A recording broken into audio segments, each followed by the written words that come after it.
using tackles, and every year I could enjoy every.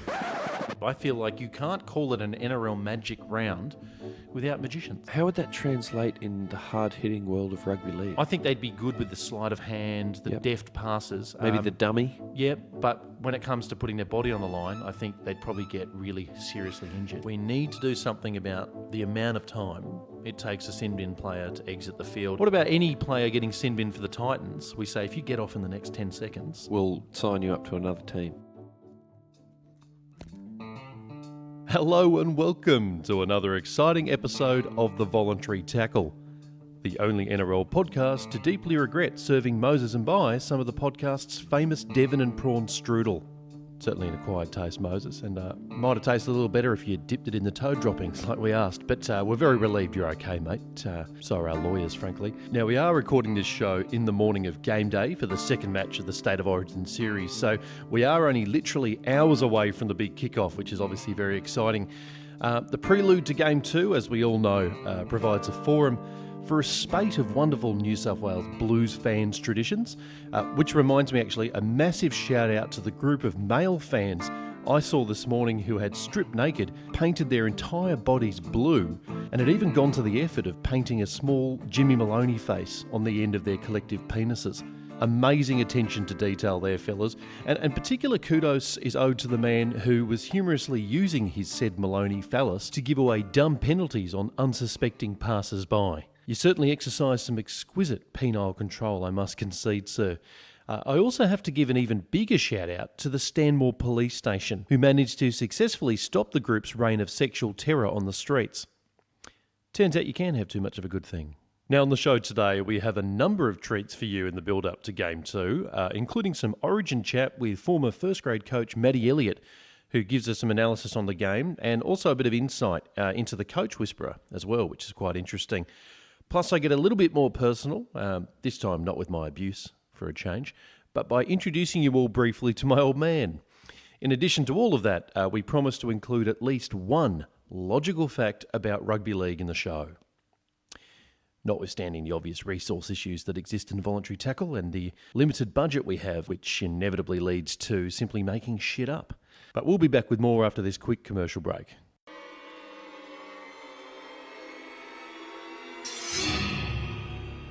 His reign of terror is over. The man responsible for the atrocities in the Belangolo State Forest is nearing the end of his time on Earth at his new home in Long Bay Jail. When Ivan Milat passes, it will mean one of the darkest chapters in Australia's history will draw to a close. But not quite yet, thanks to Destination Sydney, who has recently unveiled a new theme park ride where visitors can come and stare at the murderous bastard one last time through a thick wall of Perspex glass. Patrons are not being permitted to be in Ivan's cell as such. However, they can poke him with a giant robotic claw which now operates inside his cell for their own personal cathartic amusement. For an extra $80, visitors can also force Ivan to watch old reruns of Hey Dad for a maximum of 30 minutes per session. So get on down to Long Bay Jail while tickets and Ivan lasts.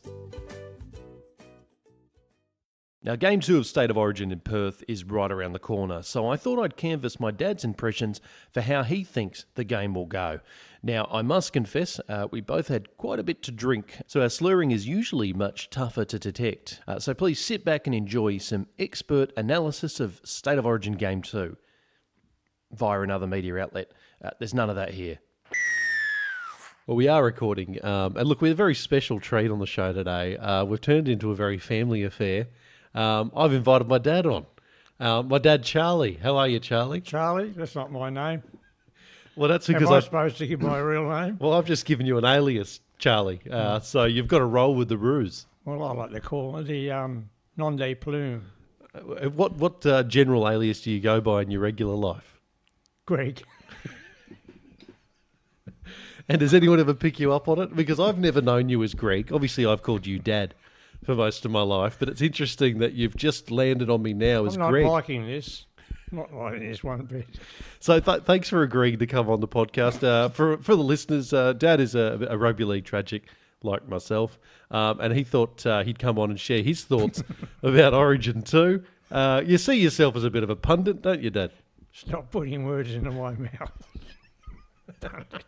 I can see this going so smoothly. That's what I love about it. Now, the next game is in Perth. Feels like an interrogation before I get executed. Well, no, okay, ask me some questions. Feel relaxed. What do you want to know about Aimon? I'm not going to go into your criminal past. Oh, you know what? Your reputation precedes you a little bit, Charlie, because I've actually told the listeners a story about you because I found this story pretty fascinating. It was when I posed to you the moral philosophical conundrum of what you'd do if you could go back in time and meet a baby Hitler. Do you remember your answer to that? I can't remember. I said he wasn't a bad little bloke. I'd shave his moustache off, I think I said. Well, I'm thinking if he was a baby, hopefully he wouldn't have had facial hair yet. But the idea was, would you go back and kill a baby Hitler, or would you let him live, knowing that he'd go on to become the Führer? No, it wasn't this when he was out in the snow. Well, no, that was your idea. Oh, So you told me I couldn't do it, I couldn't murder a baby, and then you left a giant pause and you went, I guess I just leave him to die in the snow. I didn't say die, I just leave him in the snow. Someone might have found him.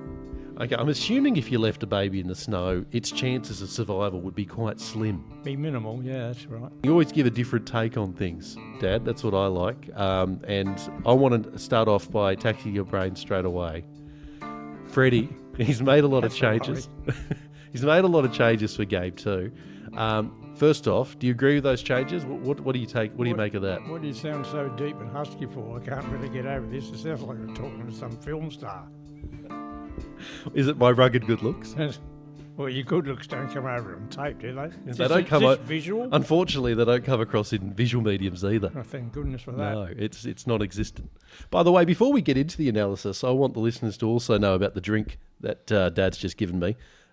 It's a spiced rum ginger beer from the Brookvale Union Brewery. Where did this come from, Dad? Brookvale. And why have you handed this beverage to me? I'm assuming I did ask for a beer.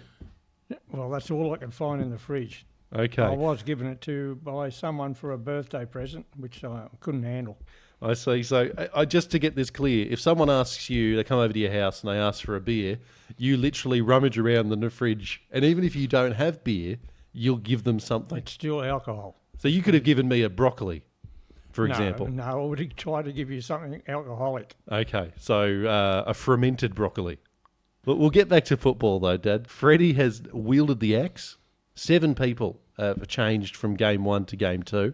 Now, first question for you, Dad, would be this. Do you think that is a stronger team or a weaker team than the one that took the field in Game 1? I think it's a stronger team. It's like everyone said, the replace centres with non-centres is the big conundrum there. That's your big concern, the fact that we've gone with 2 centres who aren't centres. That seems like a legitimate concern to me. Yeah, well, it's an obvious one. And you've got Turbo Tom only playing his 3rd game, and then it's going to be in the cauldron. He's bloody good though, Tom. Good, yes. And his last game, I think at one stage he was carving up the game so much that he made a line break, and instead of just running directly to the line, he decided to actually make a few circle turns around the fullback, just because he could before he scored. So he's that good. Surely you've got to have him in the team. Well, that was last year though, wasn't it? Well, no, he was doing that last game. Oh, this last... Yeah, he's just come back. This guy's on one leg and he's still good. Not playing the old Queensland side this time. And All he's right. playing in a different position. So do you think there's a chance he'll get caught out defensively there, or? No, you're leading the witness again. Oh, No, he's a good defender. I just worry about him not being in his correct position, which either be wing or fullback. That's all right. Just for the listeners, letting Dad know not to toggle the old microphone stand there, because I can hear it coming over in the audio. I like to grip the microphone when I'm being interrogated, I tell you. It's like Dad's trying to do karaoke at the moment. He's got the microphone and I can tell he wants to dance whimsically around the kitchen. And now the end is near. What is your go-to karaoke tune when you've had a few down at the RSL Club? don't do karaoke. I think there'd be watch karaoke. Okay, so you do enjoy watching Noel's it. my hero next door. Okay, well, you've given away too many details about your private life with your nom de plume. People could put the pieces together there, Charlie. Well, life's a puzzle, isn't it? Who's your favourite type of karaoke star to I see? thought we were talking football.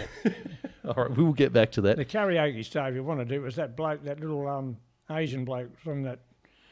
What was he on? One of those shows, talent shows. He was one of my favourites. I think you're going to have to narrow it down from the Asian bloke on the talent show. You've said a broad field. Kim Jong-un. Yes, he's probably got a big karaoke there. And if you don't perform, you get a missile up your clacker, you know.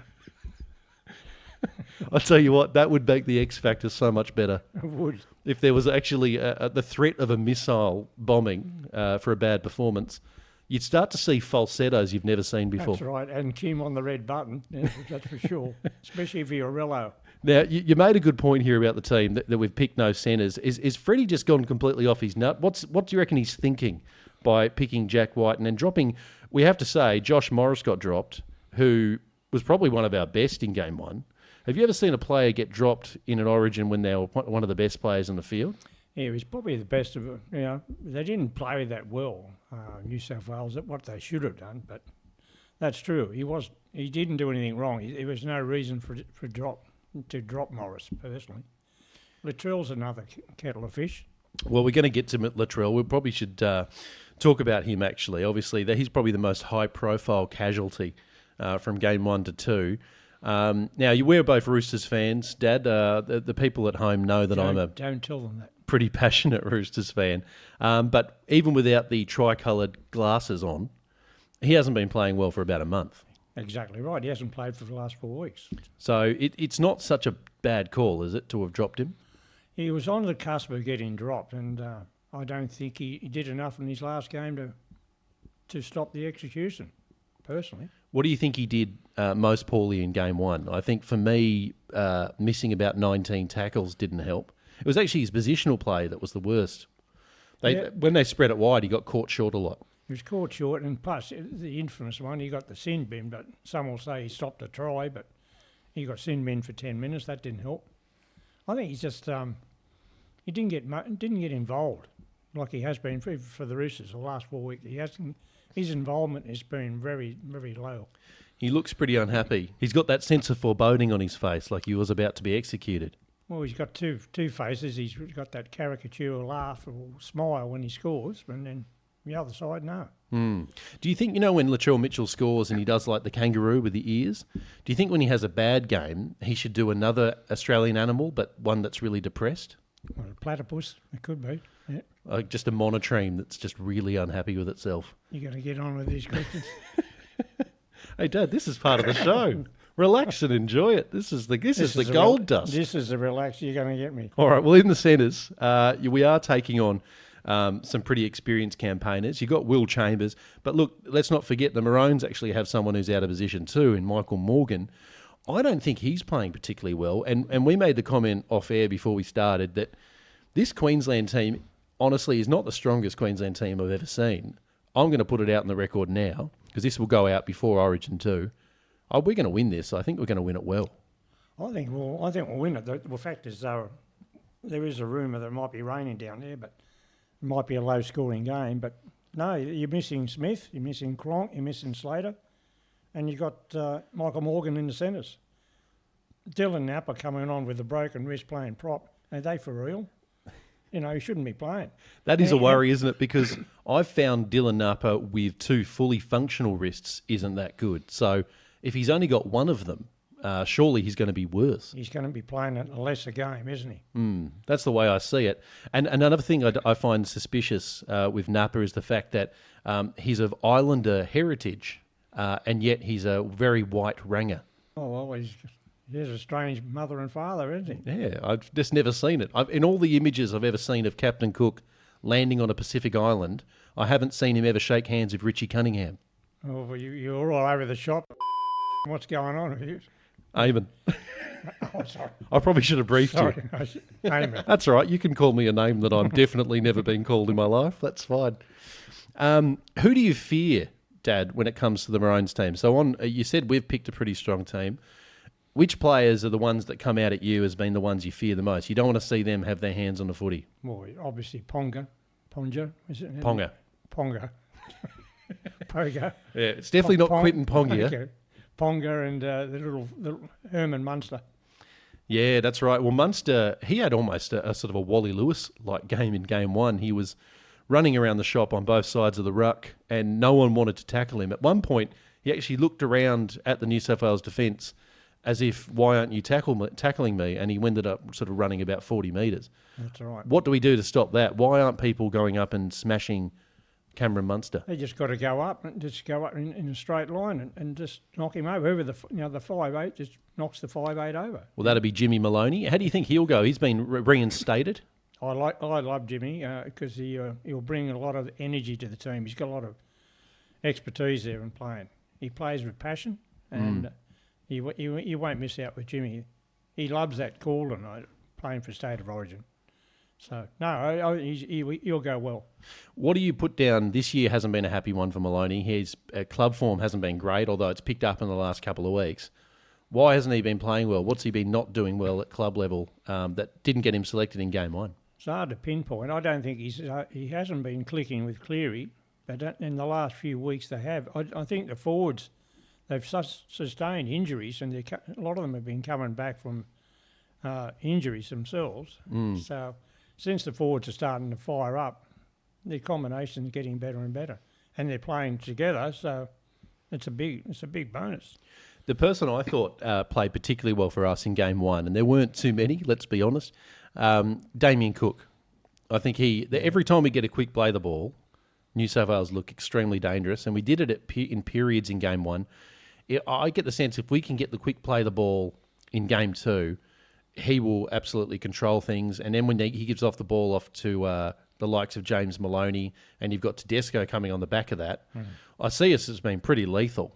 Do you see similar thoughts in that? Or? Oh yeah, I totally agree. Cook's brilliant. He's probably one of the fastest hookers I've ever seen. So, and from a quick play the ball, as you said.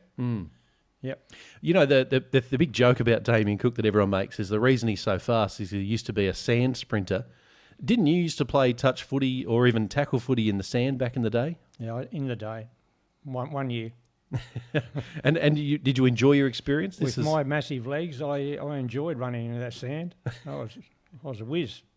And did you win the comp? What happened there? We reached the grand final and we played Manly. A lot of ex-Manly players. Pogo, Morgan, Tui, there's 3 or 4 others. Did any of them rough you up? I think old Pogo got me around the neck there once. I was going to school and he threw me back. But did you pick him up in a spear Alec tackle? Tennant was the famous tackle on Alec Tennant, the block-busting winger who'd retired. But you made a famous tackle on him? Well, you're saying that. Oh, you said famous, I wasn't sure. No, he was a famous footballer, Alec Tennant, one of the early block-busting wingers, and he was making a run down the wing, and there was a dog in between him and I. So I tackled the dog and Alec Tennant at the same time. That's my story. I'm sticking to it. You got 2 for the price of 1. I got 2 for the price of 1. I thought this is ridiculous. Just so that the listeners can visualise this moment, what kind of dog was it? We talking a poodle? I didn't have time to have a look. It looked like a mongrel to me. A stray mongrel dog, which may have had rabies. Well, now you're adding a little bit of technicolour. I'm just asking the question, Dad. I'm not sure. Were you Pogo or the dog foaming at the mouth at any point? No, it wasn't Pogo. It was Alec Tennant. Oh, sorry, I got the names mixed Pogo up. Morgan's the one that stopped me from scoring a try. If the truth be known, I just wanted to say the word Pogo. That's all I was interested in. Might be better to call that Ponja Pogo, and I'll be able to pronounce it better. Now, look, another interesting thing that I need to point out is the fact that we're not recording in our normal studio. We're actually over at my mum and dad's house in the wonderful eastern suburbs. And right now we're in the kitchen. And Mum, I can see Mum doing something with a fish tank, and I'm actually interested. Are you trying to poison your own fish? I'm putting them to bed for the night. Okay. Are you tucking your fish in? I am. I don't think you normally do that with marine life. I always do it with all my pets. Okay. Well, guys, this gives you a bit of a sense of where I've come from and why I'm so strange. So in a way, it's sort of furnishing. It's probably filling in a lot of blanks, She to be honest. normally cleans the tank once every second night, which I find it quite ridiculous. Right. And what are you cleaning it with, Mum? Ajax? No, I just make them comfortable. Wow. Mum's making some very obscene gestures at me right now. When she does, she's normally got the PowerPoint, and she knows this annoys me, being an ex-fiery. and she's throwing water around all over the place. Doesn't cover up the power point. That's still down below. I normally find it covered in water, and she tells me that, and she's pointing at me now. You know, Do you know what I love about this moment? This moment is as far as this podcast has ever been from rugby league. This is in the outer orbit right now. We're talking about potential fires caused by electrical hazards, and you know what? I'm bloody loving it. Bloody loving it. Yeah, terrific. If I try to throw a towel on top of that power point, she gets annoyed. He's still going on about it. No. I love it. I love that story you tell, which is fairly routine. I think you tell it about every 3 months. What's that? About how you were shortchanged when decimal currency came in. Can you tell the listeners about that? You couldn't get as many shillings to a threepence. Shortchanged. The population was 11 million at the time, so 11 million people shortchanged. Right, but you're the only one still griping about it, though. That's the issue. The women's take a long time to hurl. It's 1966. It's only a few years back. But even at that time, Dad, you couldn't have been too old. Surely you haven't lost a huge amount of money. Well, my grandmother lost the money, and she used to say to me, the old pound used to go a lot further. And I said, Clarice, you had 240 pennies in the pound, and now we only got 200 cents. You go figure it out. So it's only simple mathematics. Well, it's fascinating stuff. But look, we will pull ourselves from the sepia of the 60s. I bet you someone out there in what is it, Radio Land? I'll tell you, tweet us in, folks. Tweet us in. Will agree with me. To the show if you've had a similar gripe about being shortchanged in 1966 from the conversion of imperial to decimal. I'm not sure if any of those people are going to be on Twitter. They might be all dead by now, but we lost a sixth of our wages. The government should have put the national wage up by a sixth. I love it. That's genuine passion. That hasn't healed. It hasn't healed. Look, to wrap things up, Dad, I want to talk about the benches, because obviously it's a 17-man game. It's never really won in the first 13. And my only concern here with the Blues, to start with us, is the fact that there's not a lot of utility value on our bench. So we've got Finucane, Tariq Sims, Cameron Murray and Wade Graham. Sure, Wade Graham's good. Cameron Murray could be a utility. And could he play in the centres or something? Is that the plan? I don't know. Cameron Murray can play anywhere. He's I'd say he'd be a good utility player. And Wade Graham, he can play. He's played 5'8", I think, in his day. So they're talking about Cameron Murray potentially, if Damien Cook went down, he could jump into hooker. But I might have concerns. Is he mobile enough to jump into the centres? I'd say he is. He's very quick. He's a young boy. He's a lightweight. Yeah. So he'd do it easy. Now, I've been campaigning. I make it sound like a public thing. I've been campaigning in my private life to get Dale Finucane into the Origin team, because I think he's been a forgotten man down there in Melbourne. He's been very good for quite a few seasons in a row. He's finally getting his crack. How's he going to go? I think you go well. I think you've campaigned for the right man. He's been overlooked for a long time, but a bit like our man, Mitch Orbison. Yeah, Orbo. He's been overlooked, but the great club players don't seem to be overlooked by it. They look for these players with flair, but he can't beat a good club player. Would Orbo have been better off after a while realising he's not going to make the men's State of Origin team, maybe to see if he had a crack at trying to make the women's one? Now you're being ridiculous. I'm just wondering if he might have had a plan B. I know we live in this world of gender change, but what's going on here? I want to get to the Queensland bench. Now, Moses Mbai, Jared Wallace, Tim Glasby and David Fafita. How does that seem as far as Queensland benches go over the years?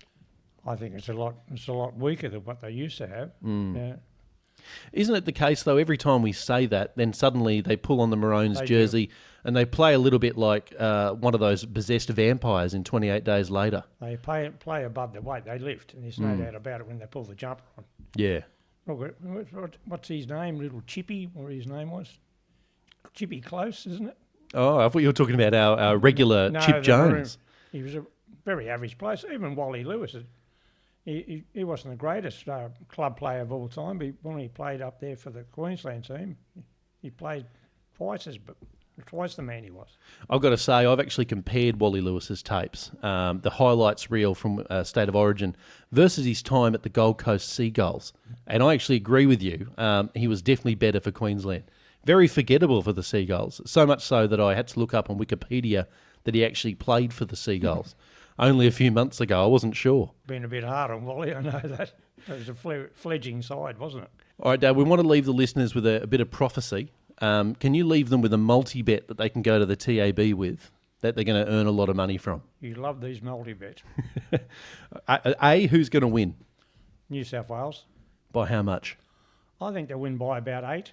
And who is going to definitely score for us? Tedesco and maybe Turbo. And who's the smoky for someone that might score for us, who might not be considered a try-scoring freak? Good question. Probably Dale Finucane when he comes on. Love it. He doesn't score too many for his club side, but he usually tackles about 98 people. So That's right. he should do pretty well. Look, we'll probably wrap the segment there, Dad, but thanks for coming on the show. How did you feel? It's a pleasure, Aimon. No with worries. your ways. I feel like there's a little I bit feel of... like I was going in the electric chair and doing the last rites before I went there. I was waiting to see the chaplain come around. Is it because of my austere manner? Is it because I seem like I'm a bit of a hard-nosed person? Yes, you had a different voice. You were starting to intimidate me there early. Well, I'll tell you what, next time, what I'll do is I'll ingest a lot of helium and I'll have a nose job, so I'll look really different. I'll try to look as much like Nicole Kidman out of the Hours as I can be. I'm not really looking at you. I'm listening to the dulcet tones. Thanks for coming on, Dad. We'll have you on again. Okay, see you later, listeners. Thanks, Dad, for coming on the show. And in appreciation, I have released your dog safe and well at Bondi Beach. Now it's time to discuss the upcoming game with a person who has a little bit more legitimate knowledge of the game.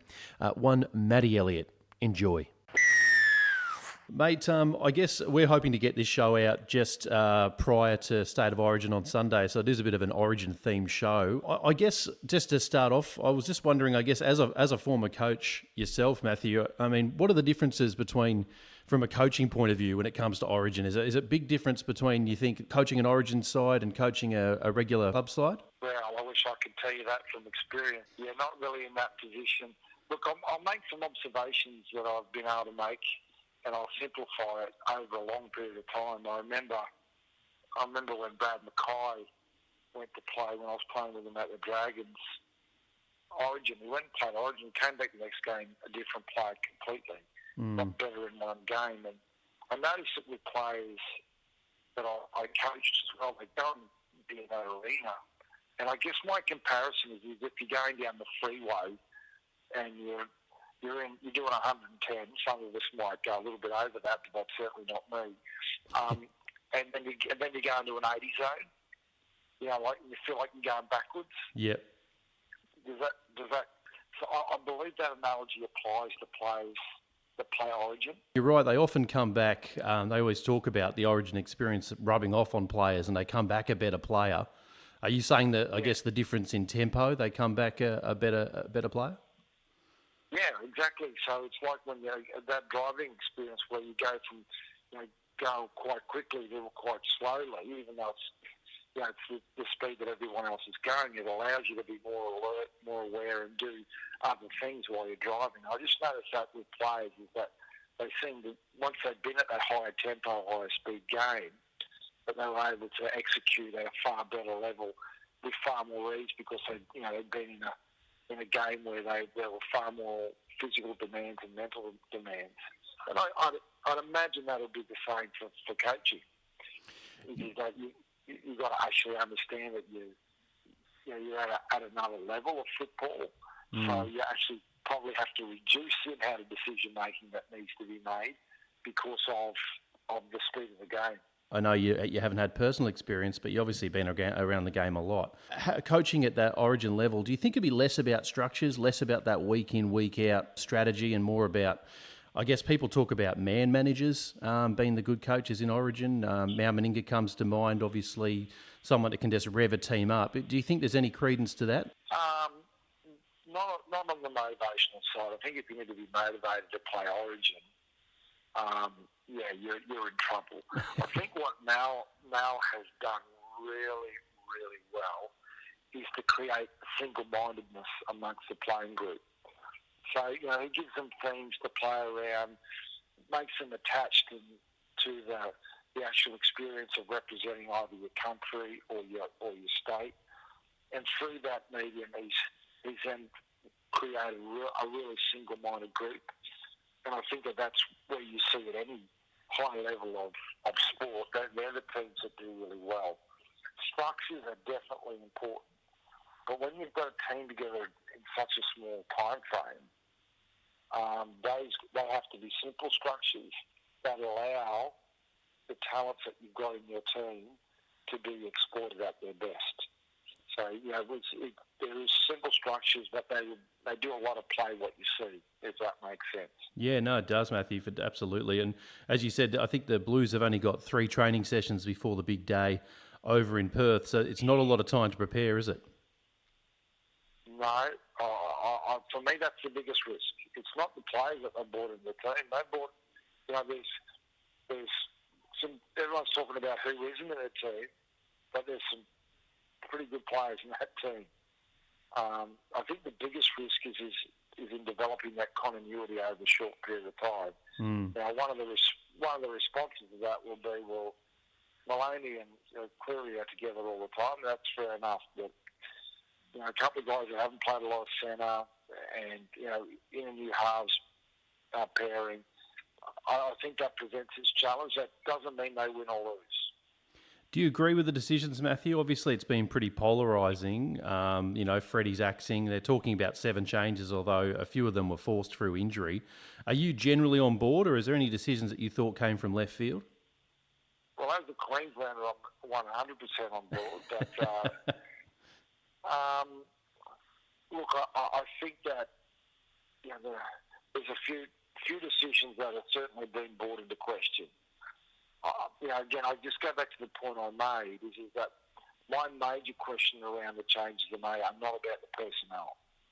The questions are really about the lack of time to prepare a new team after they had an extended run into the first game. They've got a shorter run into this game, and to have 4 training sessions max to try and get this right, that's a big ask. It does seem, I guess you sort of feel for a guy like Jared Croker, I guess, whose teammate has landed the centre spot, who doesn't play centre at club football. Are there any players in the NRL you think are pretty unlucky to make either side in this series that aren't even really talked about? Jared Croker certainly comes to mind for me. Normally my first answer to that would always be Dale Finucane, but how good is it to see him in the team? Yeah, it's a great move. But the thing that we're noticing at the moment, or we're being exposed to, which is fantastic, is because of so many highly experienced players who have retired in recent times. We've got all these young players that are coming through. So we've got some pretty amazing talent coming through that will be Origin level players. But Jared Croker definitely is unlucky. But if you ask me, would I pick Tommy Travojevic or Jack White in front of him in the Origin, I would probably say I would. Okay, well, that's an interesting call.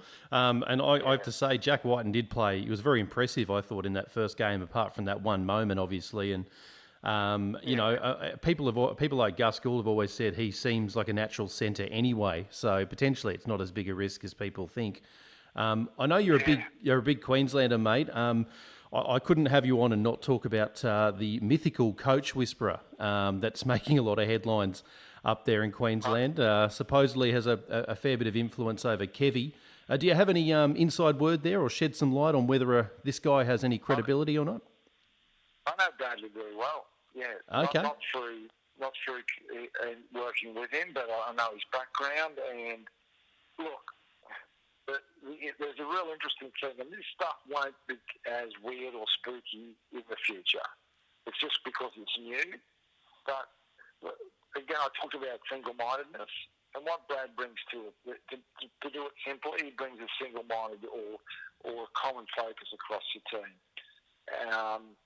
And the science behind it is, it's hard to dispute. There's been a whole lot of other things done in quantum physics that talk about, a whole lot of laws that apply to actually, what our mentality is. Remove all that. If people want to call that woo-woo, that's fine. But if you just have a team that are together for a short period of time, and what you're doing is you're limiting what they're thinking about, and you're making the focus on very clear outcomes that they want, and not talking about anything else, it just doesn't dilute their attention. Their focus is completely on that. And what you can't argue with Brad is his results. You go through his results and what he's done over an extended period. Pretty hard to argue with.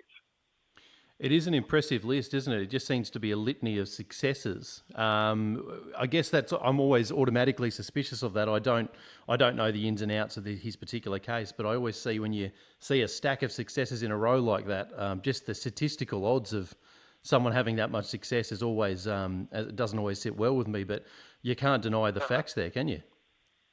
No, look, he's a really interesting guy. Really interesting guy. I don't know if you know all his background, but he had some fairly major challenges.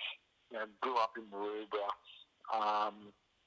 Ended up in a psych ward after having an accident. Was pretty disturbed about. He was just on the edge of becoming a professional surfer, and this is where he had his his insights into what happens. But a lot of his stuff is very aligned to what a lot of the top line scientists we see are practicing in the world now around human performance. So it's funny how people arrive at different places. His delivery is no doubt different. And if Brad was sitting here in front of me, I think Brad is really good with coaches, and Trent Robinson would have testified to that, and so would Eddie Jones, and so would some quite a few other people. But I think he's best off just being around the coach. Okay, that's interesting. You said before, mate, that this isn't very commonplace now, but in the future it might well become that way. Do you sort of foresee a time where coaches have a consultant by their side who can achieve that single-mindedness, as you call it? A lot of coaches have a lot of people that they call on. I know Des has for a long time, and I know Michael Maguire's also used Brad Stubbs. He's also used another leadership coach as well. I mean, I think it's really important for coaches to have external mentors or external resources. There's no doubt about that. Otherwise, you just don't have that independent view of how you're growing or how you're conducting yourself. And so you end up walking around with the I know attitude flying around in your head, which isn't constructive over a long period of time. There's no doubt about that. So I would say that I'd be very surprised if all NRL coaches don't have some sort of a mentor in place or mentors in place. But the approach that Brad takes is that, look, now, the difference between each team physically is there's nothing in it in the NRL, absolutely nothing in it. There's experience and skill set differences, but they're not winning and losing your games. Craig Bellamy's been doing this stuff for ages. He just does it in his own way. And Craig Bellamy also has had a lot of leadership and a lot of mentoring from the psych side of things. It's just we just don't know about it. But believe me, it's true. And so most coaches will, and that's where your edge is at the moment. That's why Melbourne Storm have been out in front, because they just have the best culture. And the culture is about developing, a psychological approach to how you want to operate as a group and individuals. Yeah. They're miles in front. Well, that certainly makes sense, mate. I guess in the future, can you see yourself becoming a mentor or a coach whisperer down the track with all your coaching experience? I talk way too loud to be a coach whisperer, mate. Look, I've actually got a business now where I work in the wellbeing field in the insurance industry, and I do a lot of corporate coaching. So I'm kind of doing that a little bit anyway. Sure. And we sometimes neglect to see what the skill sets we get to develop through rugby. We're supposed to be dribblers with very low IQ, but what you find working at the elite level is that, particularly when you go into other high-level executives, you realise how much skill set we have, or rugby league has to offer into the corporate world. So I'm kind of doing a little bit of that anyway, and have been doing that over an extended period, which I really enjoy. Yeah, that's great. But yeah, look, the next area is certainly, we've worked on mental skills, and that's, we're all very close to that. It'll be on the emotional side, and developing players into how to actually develop how they feel out on the footy field, and what are their most constructive states. We were told being emotional was soft. I grew up with that mentality. But what we're learning is that was poor advice, and that actually being able to tap into what your best emotions are in the right phases will make you use energy better. Again, this is all science. I'm a bit of a science nut these days. Yeah, wow. And it'll allow you better focus, better skill execution, all of that. It's all fact. As you say, mate, there certainly is, that sort of transference of skills, isn't there, between, NRL strategy and the corporate world. I know a lot of players have gone on to be pretty successful, and coaches in the private sector. So it certainly makes a lot of sense, I guess, when you think about the level of professionalism and the level of strategy required to compete at the elite level. Surely that's going to have a commercial worth somewhere else. Look, I didn't realise it myself until I started doing it. I honestly went in and started doing it and was making it up. Did I just say that out loud? Anyway, but what you find is, and what you don't realise is that in professional sport, and I'll use rugby league as an example, you are doing performance preview and review every day. Yep. You are as a coach, after every game, there's about 8 million data points that have to be sorted. And I'm not lying, 8 million. And, they're collated into how do you actually make that useful. There's decision-making processes. You don't have performance reviews monthly. There's not KPIs that you assess that over a 12-month period. You have outputs that you have to deliver every day as a player. The amount of well-being monitoring they do, the amount of physical monitoring they do. It's a pretty unbelievable thing to be exposed to. But you don't even realise that you have to embrace while you're in that environment. So, I believe in the NRL's etiquette and well-being etiquette of getting players to have a plan B, but they need to actually understand what they're learning and what they're getting out of the plan A that they're pursuing as well, because there are just so many transferable skills into the elite executive processes and elite corporate processes. It blows me away. Mate, just to play devil's advocate, you mentioned there 8 million data points. Is there a point that we could get to where becoming too forensic about the game, where we're sort of collating too much critical information like that, or do you think that's a positive direction to go in? The short answer is, and I say this from experience, you're 100% right. It can be a huge distraction. There's someone here putting their hand up saying they had been distracted by. And it's not just actinoids. It's not all the performance data that your high performance teams are collecting as well. It can be a distraction. And what you need to, the smart coaches do is they use that data as feedback to support how they feel about how their team is going. And that's what the smart people do. That's what, do you think Wayne Bennett gets distracted by all the stats? He doesn't seem like it. No, he doesn't. Wayne Bennett works on developing high-level relationships with his players. I can tell you, Trent Robinson does it. They use big data at the Roosters, there's no doubt about that. Yeah. They're mapping trends and all that sort of stuff, but he's not getting distracted by it. He just wants to know what in that data is useful so that he can get his players to play better. And that's the only reason for it. How is it useful to get my players to play better? Yeah, for sure. And look, all this technology, I'm sure so many benefits come along with it, but as you said, I'm sure some distractions as well. When you were coaching, mate, do you have any major regret that you look back on and you say, "Oh, I wish I made a different decision"? I know we all live with regrets, but is there any big ones that come to mind for you? Yeah, look, most definitely. Again, this is going to sound a bit. I'll say this gently. Go for it. Sometimes being cutting edge is not the right thing to be. But when you've got squads that you kind of look at and you go, well, we're going to have to do something a little bit different or a little bit more advanced than the other team for this roster to win. And I certainly got very much into that. And like for example, I got teams to meditate in 2009 and 2010, and where it was woo-woo. Everyone used to think you have to burn incense to do all that sort of shit. But Yeah. the truth is that every team does it now. Why do they do it? Well, science has proven that it reduces stress. Science has proven it increases recovery. Science has proven that it increases accuracy and decision making. It can take you from this.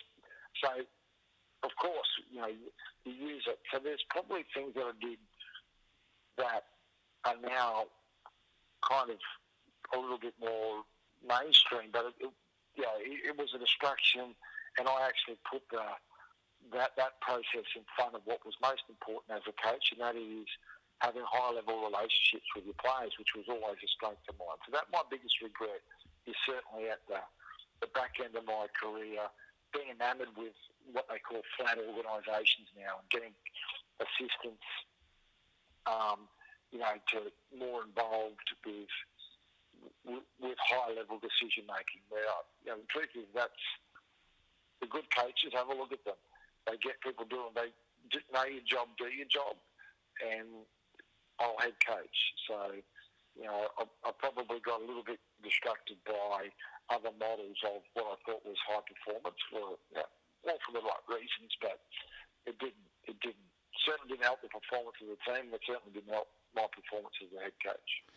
Mate, and I certainly don't envy the position of the modern coach. As you said, my impression is that, not so long ago we just sort of had a head coach and he might have had a couple of conditioners to help him out. But now there's just a suite of people, isn't there? There's an entire team dedicated to different areas of the squad. Was ever a time, I guess, when you were coach where you felt like you weren't the skipper of your own ship because the team was so big and there was so much data being collected?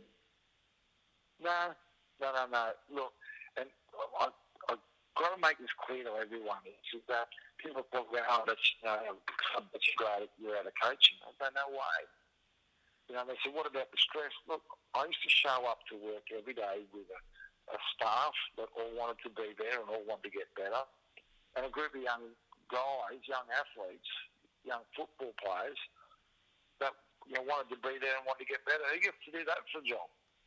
It's not bad, is it? There's some stressful parts of it for sure because the scrutiny's there and you have to go in and answer questions that you prefer not to answer at times. And obviously, with that scrutiny and high level of expectations, it comes a lot of pressure with it. But no, it is the best job in the world. Mate, and I say that because I love footy, but there's no doubt about it. Mate, no, I have to say, I'm not just saying it, but my memory of a lot of your press conferences were that you had this sort of knack of being able to approach it with an element of humour as well, which I always felt that the journalists kind of responded to, even when your team was under pressure. There were times where I remember, you'd sort of, make a quip or a joke or just to alleviate the pressure. Was that something that you did consciously, or is it just sort of part of who you are? A little bit of both. Look, I made some mistakes early in my career, and I pissed some journos off. And look, someone came up to me and gave me some great advice one day. He said, "Look, mate, this is how they feed their kids. And they're not doing it, so don't take it personally." So yeah, I stopped being. And look, a lot of the questions that you get asked and repeatedly asked, people don't get to see who's asking the question; they just see you answering it. So if you take it too seriously, you're going to get. If you were looking for excuses to get pissed off continually, it would be easy. So you may as well enjoy it. I think that it's something right across my life. I've been fortunate enough to have that view of life. Is that look, there's going to be some things happening in your life that aren't fun, but look, you've got a choice to make. You can either get you can get bogged down into how much you don't like it, or you can just go in there and try and find a way to enjoy it. So, yeah. No, that's a good attitude, mate. Yeah, look, thanks for, humouring me and taking us down a little bit of your own career there, mate. It's fascinating. I guess just to get us back on Origin coming up, I know you're a big Queenslander. I need your predictions, your fearless predictions. Who do you think will win Game 2 and why? Oh, look, come on, let's be serious. Origin's not about any analysis. Origin's about who you support. That's a great thing about it. It's the So I always say that, and it's the same. So Queensland will be winning. Just ask Brad Stubbs. Queensland will be winning for sure. And the reason being is that it's all about the colours of the jersey. But in all seriousness, I think the Queensland do have the best opportunity to win because of the continuity of preparation. But if New South Wales can take more advantage of what they did in the first half, they blew Queensland's ruck apart. And Cook was getting a dummy half and running 10 metres, but there was just no one to of it. So if I can address that, they get enough quick play the balls. And Damien Cook, he's right up there with the very, very best players in the competition. So if Queensland let them, New South Wales give me quick play the balls, and Cook gets some support, good luck with that. I agree with you, mate. I thought in game one, Damien Cook and Tedesco were standouts. And if we get that quick play the ball, as you said, it will be danger time. As a New South Welshman, I guess the people I fear on the other team, specifically Munster and Ponga. What do you make of those players? Obviously, they're fairly new to the arena, but geez, they've taken to it pretty well. Mate, can you ring me back in 10 years' time? Let's have another chat about those two. They'll be bordering on legends by then. Cameron Munster, I just love the way he plays footy. I really do. He's out there and he's competing in every single moment, and he's got a skill set that allows him to win a lot of them. Ponga, he's one of those generational players that comes along every now and then, and just he gets used to that level even more. Like it was his second Origin game. Can you believe that? I know, it terrifies me, to be honest. Yeah, he's a gift to watch. He's just got so much understanding about space and time around him, and his skills are just mind-blowing. And what about last year when they chucked him in the hooker there? I know. My goodness. I thought, oh my God, he's going to get pumped. Mate, he aims up, so they're both super impressive. I think you could put Ponga in bloody prop and he'd still play well. He's just one of those guys. And, as you said, I think you made a great point about Munster. He seems to be that genuine archetype old school footy player who is playing what he sees in front of him. I think he's one of those guys that doesn't necessarily have to go from the handbook. He's really seeing what is in front of him and playing in every moment. And that's what terrifies, I think, the Blues the most. I would agree with you. He's going to get better. Can you believe that? Both those guys we're talking about, they are nowhere near as good a players as they're going to be. I'm touching wood because you wouldn't want to see him get hurt. No. I care about Queensland and New South Wales. I'm being selfish. I want to see them both progressive rugby league players and become the best they can be, because how good that's going to be. It's going to be worth showing up every week just to watch those blokes. Well, it's just a little bit irritating, I think, for Blues fans, because we just saw off Billy Slater and we just saw off the likes of Cameron Smith and Cronk and Thurston, and it seems like there's normally a bit of a gap. Well, I like that little gap year or a couple of years where they have to regroup, but it just seems like Queensland are there threatening again already. It's pretty irritating for us. No, don't be too sad. You got some decent. You talked about Teddy and Cook, and look, I know Latrell's been gone through a little bit of a tough period, but he'll be back. And I saw him play a game this year at the SCG, and it was a pretty mind-blowing performance. And there's some other guys in that New South Wales team. That's a great thing about Origin. That first game, if the result was exactly the opposite the other way around, no one would be surprised. So we can go over there and we can theorise all we like, but if anyone has a clue on who's going to win and who's not going to win,